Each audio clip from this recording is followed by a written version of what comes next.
कि पहला देखा वोल्टेज जीरो है तो कुछ ना कुछ करंट है due to high energetic electrons. उसके बाद वोल्टेज बढ़ाया, करंट बढ़ने लगी क्योंकि ज़्यादा इलेक्ट्रॉन्स आने लगे। अब उसके बाद वोल्टेज बहुत ज़्यादा बढ़ा दिया, वोल्टेज बढ़ा दिया गया तो करंट इंक्रीज होगी या नहीं होगी? तो करंट इंक्रीज एक टाइम के बाद नहीं होती है। करंट इंक्रीज नहीं होती है, क्यों इंक्रीज नहीं होती है? इंक्रीज इसलिए नहीं होती है कि मान लो सोर्स से 100 फोटॉन्स इंसिडेंट हो रहे थे, ठीक है, 100 फोटॉन्स इंसिडेंट हुए, वो 100 फोटॉन इसके ऊपर इंसिडेंट हुए तो यहाँ से क्या निकले? 100 इलेक्ट्रॉन निकले। 100 इलेक्ट्रॉन में जो 50 है वो लेजी हैं और 50 एनर्जेटिक है, तो वो 50 यहाँ पे पहुंचने लगे। अब ये क्या किया कि फर्दर पुल करने लगा तो पहले 50 आ रहे थे, अब 60 आ रहे हैं, 70 आ रहे हैं, 80 करते करते 100 तक पहुंच गए। तो अब जब पर सेकंड 100 इलेक्ट्रॉन्स ही निकल रहे हैं तो 100 इलेक्ट्रॉन्स ही पहुंचेंगे मैक्सिमम। उसके बाद क्या होगा? उसके बाद तो इलेक्ट्रॉन्स जीरो हो जाएंगे, मतलब इलेक्ट्रॉन जीरो नहीं कांस्टेंट हो जाएंगे, कि अब कितना भी बढ़ा लो यहां से तो जितने निकलेंगे उतने ही तो जाएगा, एक्स्ट्रा कहां से क्रिएट होगा। तो इसीलिए करंट क्या हो जाती है? कांस्टेंट हो जाती है, और इस करंट को हम बोलते हैं सैचुरेशन करंट। तो अगर हम इसको ग्राफिकली इसके कैरेक्टरिस्टिक कर्व में रिप्रेजेंट करें, कैरेक्टरिस्टिक कर्व का मतलब है वोल्टेज वर्सेस करंट। तो यहाँ पे है, अगर हम वाई एक्सिस पे करंट मार्क करते हैं और इधर जो है वोल्टेज मार्क करते हैं, तो जब जीरो वोल्टेज है वहां पे भी कुछ करंट है, फिर वोल्टेज हम बढ़ाते जाते हैं, करंट बढ़ती जाती है, बढ़ते बढ़ते जो है ये एक मैक्सिमम वैल्यू पहुंच जाती है जिसको हम बोलते हैं सैचुरेशन करंट। इसको हम बोल देंगे आई एस, सैचुरेशन करंट। अब इसके बाद क्या है कि ये तो हमारे तीन ऑब्जर्वेशन हो गए, एक ये, एक इंक्रीजिंग वाला और एक कांस्टेंट वाला। अब इसके बाद क्या होता है कि मान लेते हैं कि हम अगर इसी में धीरे धीरे डिक्रीज करना स्टार्ट करते हैं, वोल्टेज को डिक्रीज करने लगे, करते करते करते करते फाइनली जीरो तक लेके आए, जीरो के बाद रिवर्स कर देते हैं। रिवर्स करने का मतलब क्या है कि हम इसका वोल्टेज बढ़ा देते हैं, इधर पॉजिटिव हो गया अभी और इधर नेगेटिव हो गया, पोलैरिटी रिवर्स कर दी। जब पोलैरिटी रिवर्स कर देंगे तो ये हाई पोटेंशियल पे हो जाएगा और ये लो पोटेंशियल पे हो जाएगा। अब ये क्या होगा कि जो एनर्जेटिक इलेक्ट्रॉन्स यहां से निकलेंगे और जैसे ही जाने की कोशिश करेंगे, जैसे ही ये जाने की कोशिश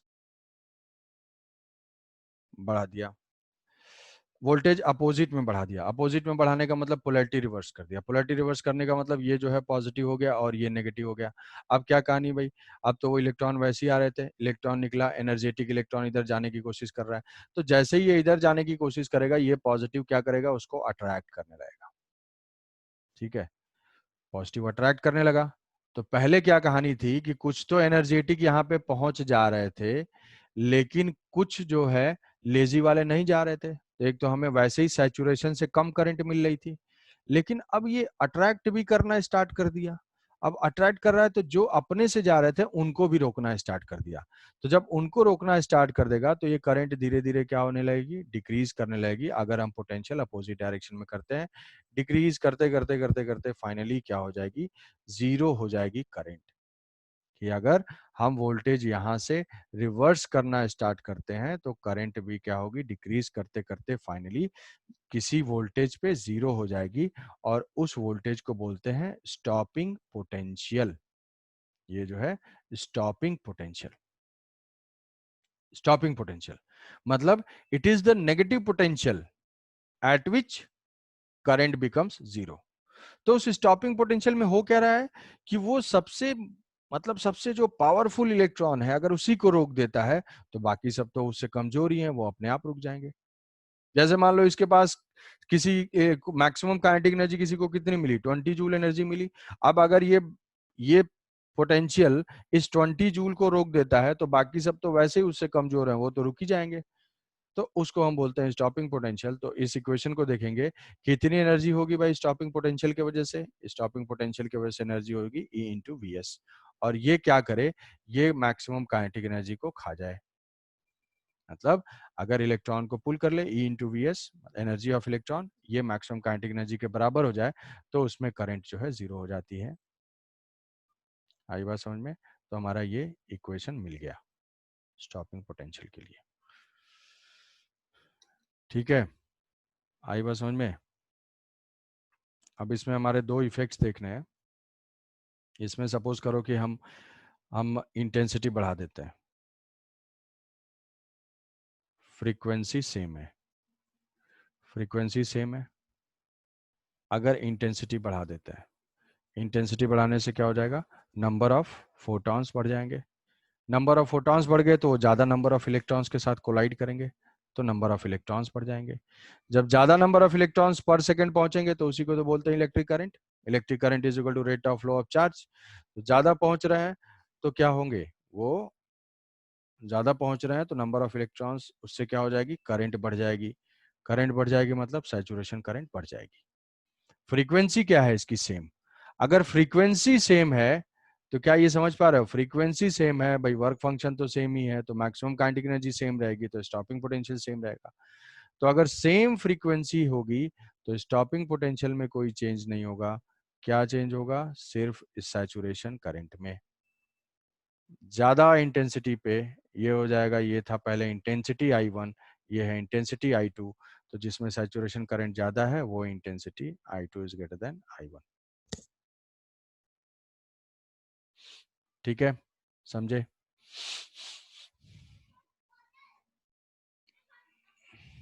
ठीक है, समझ गया ये, तो चलो ये हो गया, yes, फ्रीक्वेंसी का इफेक्ट हो गया। अब अगर इंटेंसिटी मतलब नंबर ऑफ फोटॉन्स अगर चेंज नहीं करते, हम फ्रीक्वेंसी बढ़ा देते हैं, तो अगर हम फ्रीक्वेंसी बढ़ा दिए, जैसे मान लो एक ग्राफ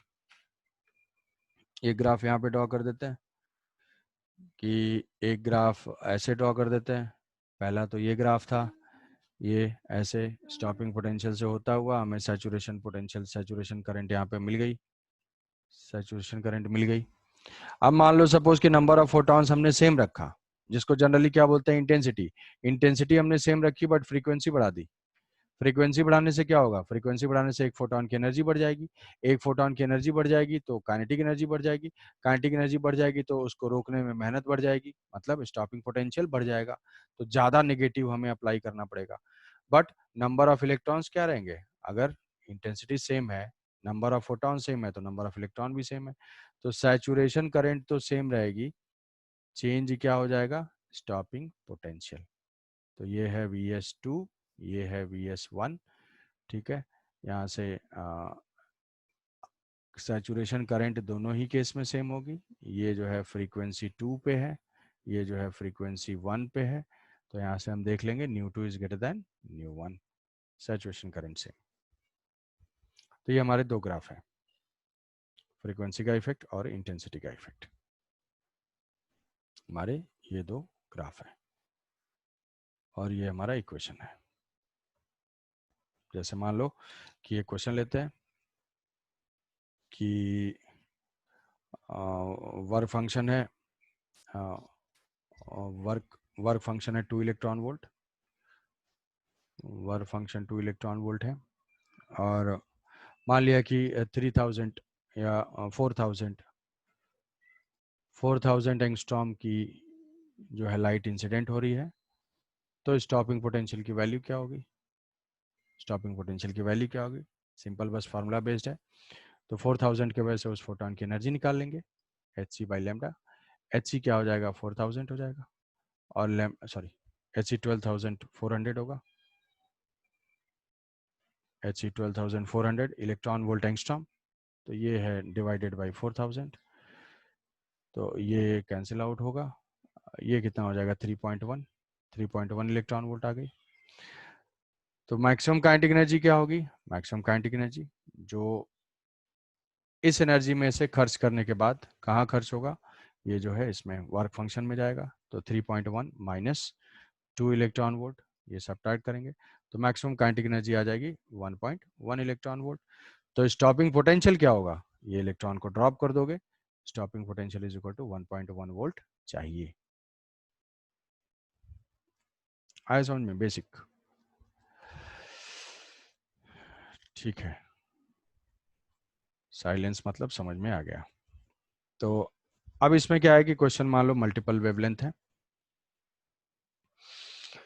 मल्टीपल वेवलेंथ हम ले लेते हैं, सपोज करो कि 3000, 4000, 5000, 6000 और 7000, इतने वेवलेंथ इंसिडेंट हो रही हैं,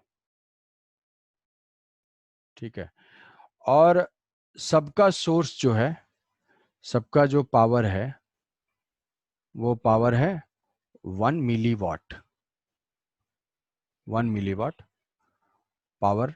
और ये इंसिडेंट हो रहा है एक मेटेलिक सरफेस पे, और उस मेटेलिक सरफेस का जो एरिया है वो एरिया है 1 सेंटीमीटर स्क्वायर,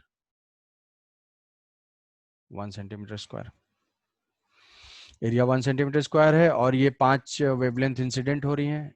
इस मेटल का वर्क फंक्शन जो है वो है 2 इलेक्ट्रॉन वोल्ट, 2 इलेक्ट्रॉन वोल्ट। तो हमें बताना है कि भाई स्टॉपिंग पोटेंशियल क्या होगी और सैचुरेशन करंट क्या होगी, सैचुरेशन करंट क्या होगी और स्टॉपिंग पोटेंशियल क्या होगी, ठीक है। तो अब इससे जो है फोटो इलेक्ट्रिक इफेक्ट के सारे जो तुम्हारे पॉइंट्स हैं वो सारे क्लियर हो जाएंगे। तो पहला हम इसमें सोचेंगे कि बहुत सारी वेवलेंथ है, बहुत सारी वेवलेंथ है, तो हम जानते हैं कि भाई वो थ्रेशोल्ड वाला चक्कर होता है कि सारी वेवलेंथ एमिट करेंगे नहीं करेंगे वो हमें चेक करना पड़ेगा। अगर सारी कर रहे होंगे, चाहे जो भी वेवलेंथ कर रहे होंगे, उनके करस्पॉन्डिंग हम क्या करेंगे, नंबर ऑफ फोटॉन्स फाइंड करेंगे, और नंबर ऑफ फोटॉन्स से फिर फाइंड करेंगे नंबर ऑफ इलेक्ट्रॉन्स। तो हम अगर ये मानते हैं कि 1 सेकेंड में कितने नंबर ऑफ फोटॉन्स आएंगे, उसी से हम पर सेकेंड नंबर ऑफ इलेक्ट्रॉन्स निकालेंगे। और rate of flow of charge ही क्या होता है, करंट होता है, rate of flow of charge ही होता है करंट। तो वहां से हम करंट निकाल लेंगे, और जो मैक्सिमम काइनेटिक एनर्जी होगी उससे हम स्टॉपिंग पोटेंशियल निकाल लेंगे। चलो, तो पहले तो इसमें हम चेक करेंगे what is the threshold wavelength, lambda threshold. वो क्या हो जाएगा, ऐसे जो है इसी इक्वेशन को देखो, मैक्सिमम काइनेटिक एनर्जी, ये मैक्सिमम काइनेटिक एनर्जी था, वो क्या क्या इक्वेशंस थे, एच न्यू माइनस फाइव। अब इसी को हम ऐसे लिख सकते हैं, अब यहाँ पे फाइव क्या है, five is equal to H C divided by lambda threshold, उतनी एनर्जी जस्ट। तो लैम्डा थ्रेशोल्ड क्या आ जाएगी, lambda threshold is equal to H C divided by five. H C है इसकी 12,400, 12,400 डिवाइडेड बाई फाइव,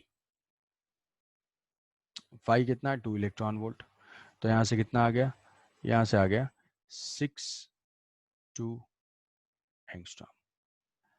अब अगला स्टेप आएगा कि जो इतने सारे वेवलेंथ थे इसमें से कौन कौन से फोटो इलेक्ट्रिक इफेक्ट दिखाएंगे, जो थ्रेशोल्ड से ज्यादा होंगे या कम होंगे, थ्रेशोल्ड से कम होंगे। तो थ्रेशोल्ड 6,200 है, तो 6,200 कहीं यहाँ होगा, 6,200 यहाँ पे होगा, मतलब ये तो फोटो इलेक्ट्रिक इफेक्ट नहीं दिखाएगा, ज्यादा वाला नहीं दिखाएगा, कम वाले जो है दिखाएंगे इससे कम। तो ये चारों जो है फोटो इलेक्ट्रिक इफेक्ट दिखाएंगे। अब अगला स्टेप है कि भाई चलो ये तो इफेक्ट दिखा रहे हैं, तो हम क्या करते हैं कि नंबर ऑफ फोटॉन्स फाइंड करते हैं। नंबर ऑफ फोटॉन्स फाइंड करने के लिए फॉर्मूला बताया था तुम्हें, कैसे, I is equal to power into number of photons, और पावर क्या था, H C divided by lambda. तो यहाँ से n फाइंड करना है सबका हमें, तो n के लिए इक्वेशन लिख लेंगे, n is equal to I lambda divided by H C, I divided by H C. तो फर्स्ट की वजह से मान लिया, इसके वजह से नंबर ऑफ फोटॉन्स n1 आ रहे हैं, इसके वजह से n2 आ रहे हैं, इसके वजह से n3 आ रहे हैं, और इसके वजह से n4 आ रहे हैं। सबको ऐड करेंगे, सारे जो है फोटॉन्स एमिट कर रहे हैं, सबके लिए इंटेंसिटी क्या है, इंटेंसिटी सेम है सबके लिए, h और c भी सेम है।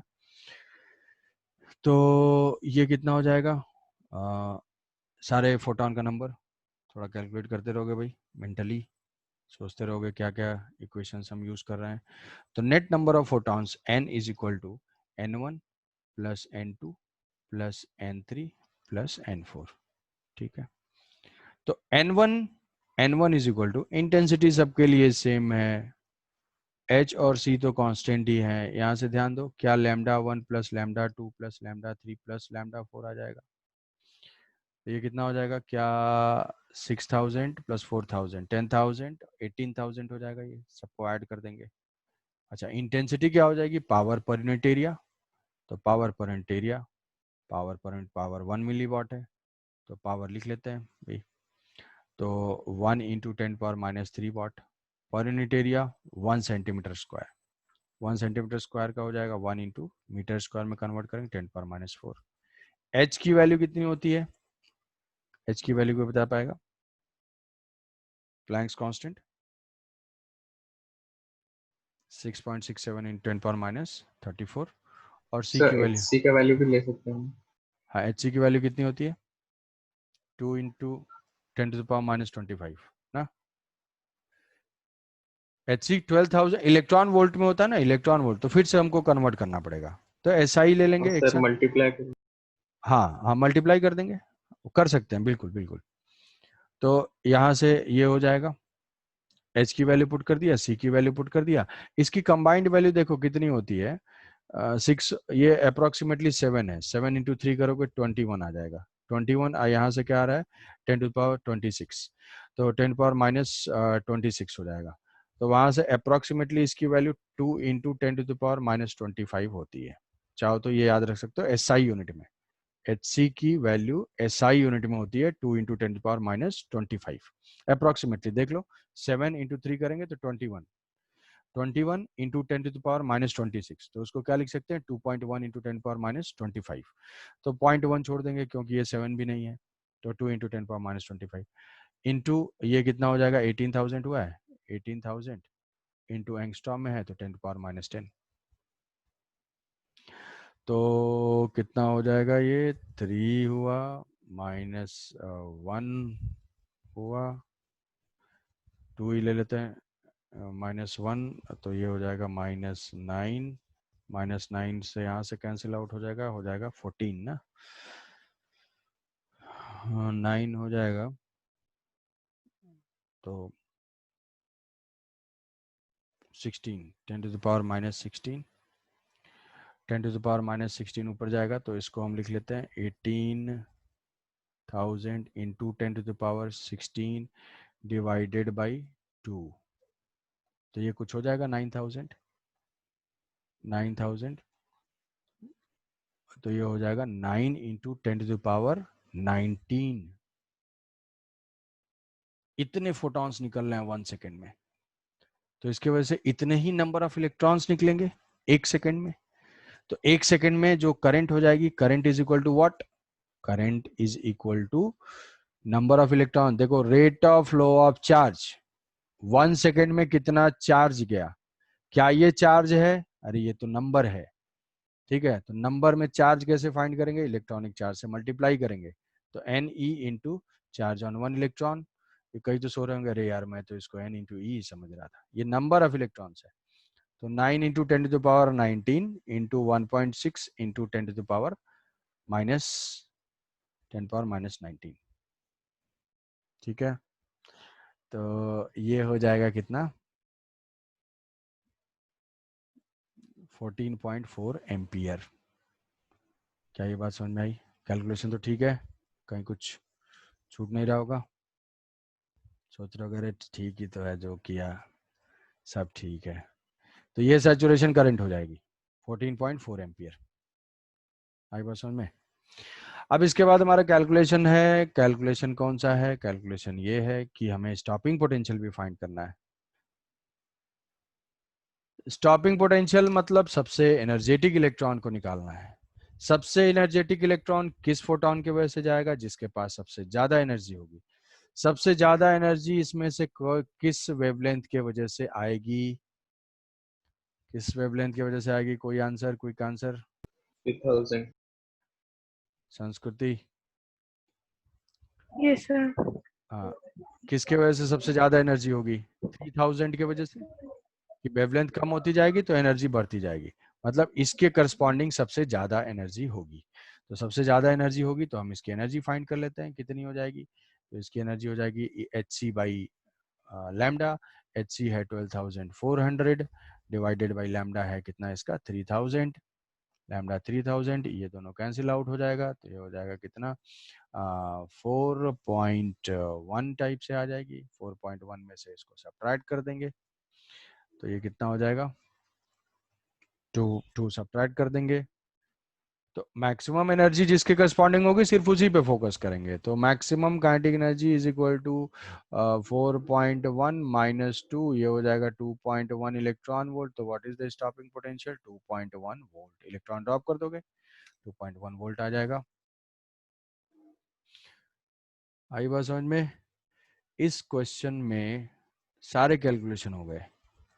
कैसे सैचुरेशन करंट फाइंड करेंगे, कैसे मैक्सिमम काइनेटिक एनर्जी फाइंड करेंगे, कैसे डिसाइड करेंगे कि कौन फोटो इलेक्ट्रिक इफेक्ट दिखाएगा नहीं दिखाएगा, इंटेंसिटी, पावर, एरिया, ये सारा यूज हो गया। तो इसको समझ के कर लेते हो तो यही सब आएगा।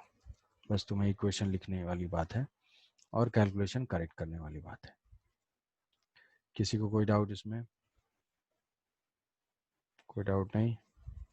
शाबाश। तो एक बार इसको रिकैप कर लेते हैं कि हमने स्टार्ट किया था लाइट का डुअल नेचर होता है, उसका प्रूफ है photo electric effect. Photo electric effect wave के वजह से प्रूफ नहीं हो पा रहा था, क्योंकि वेव का कहना था कि हम कुछ भी फ्रीक्वेंसी लें, एक आध 2 घंटे बाद, 1-2 दिन बाद तो फोटो इलेक्ट्रिक इफेक्ट होना चाहिए, लेकिन उसमें 2-3 दिन क्या 2-4 महीने तक फोटो इलेक्ट्रिक इफेक्ट नहीं मिला, अगर फ्रीक्वेंसी कम है तो। और अगर फ्रीक्वेंसी सफिशिएंट है तो स्पॉन्टेनियसली मिल गया। तो इसलिए वो वेव से वो एक्सप्लेन नहीं हो पाया, टाइम लैग वाला प्रॉब्लम एक्सप्लेन नहीं हो पाया, इसलिए हमने पार्टिकल नेचर लिया। पार्टिकल का ये कहना है कि लाइट में फोटोन होते हैं और वो फोटोन जैसे टकराएंगे तो अपनी सारी की सारी एनर्जी इलेक्ट्रॉन को दे देंगे और वो एनर्जी के साथ निकल जाएगा। तो जो बची हुई एनर्जी होगी वो काइनेटिक एनर्जी ऑफ इलेक्ट्रॉन में जाएगा। सारे जो फोटो इलेक्ट्रॉन्स निकलते हैं उनकी जो है काइनेटिक एनर्जी कांस्टेंट नहीं होती है, वो वेरिएबल होता है। फिर उसके बाद हमने ग्राफ देखा, सैचुरेशन करंट वाला ग्राफ देखा। सैचुरेशन करंट कि अगर उसे अपरेटस में वोल्टेज को हम वैरी करते हैं तो वोल्टेज को वैरी करने से पहले जो है पहले 0 वोल्टेज पे कुछ करंट मिलती है ड्यू टू एनर्जेटिक इलेक्ट्रॉन्स। उसके बाद वोल्टेज बढ़ाते हैं, करंट बढ़ती है, फिर सैचुरेशन पे पहुंच जाती है, क्योंकि नंबर ऑफ फोटोन डिसाइड करता है नंबर ऑफ इलेक्ट्रॉन, इसलिए सैचुरेशन मिल गई। अपोजिट में जाते हैं तो करंट धीरे धीरे डिक्रीज होते होते सैचुरेशन तक पहुंच जाती है। फिर हमने देखा इंटेंसिटी या फिर नंबर ऑफ फोटोन का इफेक्ट, कि इंटेंसिटी बढ़ाएंगे तो नंबर ऑफ फोटोन बढ़ेगा, नंबर ऑफ इलेक्ट्रॉन्स बढ़ेगा, इससे करंट बढ़ जाएगी, बट स्टॉपिंग पोटेंशियल में कोई चेंज नहीं होगा। और यहाँ पे जो है फ्रीक्वेंसी बढ़ाएंगे तो एनर्जी बढ़ जाएगी, तो उसको रोकने में मेहनत बढ़ जाएगी, इसलिए स्टॉपिंग पोटेंशियल नेगेटिव साइड में बढ़ जाएगा, मैग्नीट्यूड वाइज बढ़ जाएगा। उसके बाद हमने फोटो इलेक्ट्रिक इफेक्ट पे सिंगल वेवलेंथ में क्या आएगा, मल्टीपल वेवलेंथ में क्या आएगा, इतना सारा हमने देख लिया। अब लास्ट में किसी को यहाँ तक कोई डाउट? सर जो इलेक्ट्रॉन सारे ग्राफ की फ्रीक्वेंसी का ग्राफ होगा तो वही स्ट्रेट लाइन टाइप का ग्राफ होगा, इधर चेंज होगा। अगर यहाँ पे हम स्टॉपिंग पोटेंशियल लेंगे तो अकॉर्डिंगली जो है इसका इंटरसेप्ट चेंज हो जाएगा। तो मे भी क्वेश्चन इसके ऊपर आ सकता है न्यूमेरिकल भी, कि ग्राफ दिया हुआ हो तो वहां से देख के बताना what is the work function, यहाँ से वैल्यू रीड करके बता सकते हो उसको इक्वेट करके। या क्वेश्चन आ सकता है कि मैक्सिमम काइनेटिक एनर्जी वर्सेस 1/λ में से कुछ बताना हो देख के, तो वो भी बता सकते हो यहाँ पे। और ये फ्रीक्वेंसी के, तो ये ग्राफ, इसके अलावा जो 2 ग्राफ था वो तो बता ही दिया था कि इंटेंसिटी और फ्रीक्वेंसी वाले। तो ये 5-6 ग्राफ, ये 2-4-5 इक्वेशंस और ये कॉन्सेप्चुअल पॉइंट्स, तो इससे हमारा फोटो इलेक्ट्रिक इफेक्ट हो जाता है कंप्लीट। आई बात समझ में?